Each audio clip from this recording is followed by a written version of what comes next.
We are at Invision 2019, Invision Technology, and here with Sony. Could you tell us your name, please? Yes, good morning. My name's Keith Thorn. I'm the National Account Manager for Sony, looking after the Invision account.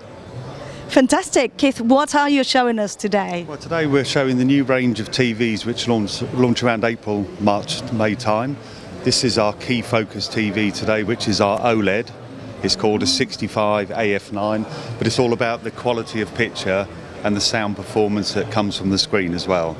Yes, I've heard you making some noise already. Yeah, we have been, yeah. So what happens is within this TV, there's 3 speakers at the back, and the sound vibrates off this panel to give you an all-round sound experience. So it feels like, for the person watching, it feels like you're getting surround sound the whole way around your body.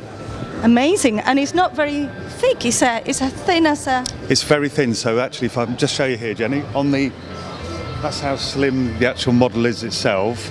And in terms of people, if they want to wall mount it, the easel stand will fix in and it will go very flush to the wall. So you get a nice fit on the wall, because people like it to look tidy and neat on the wall. No cables. Fantastic. How much is it? It's around about £3,500, so it's pricey, but actually for what it offers, it's well worth the money, well worth the investment. Wonderful, Keith. Thank you so much. That's a pleasure. Thank you, Jenny. Nice to talk. Hey guys, thanks for watching our video. Click below to subscribe and be sure to follow Inside CI on Twitter, Facebook and Google+.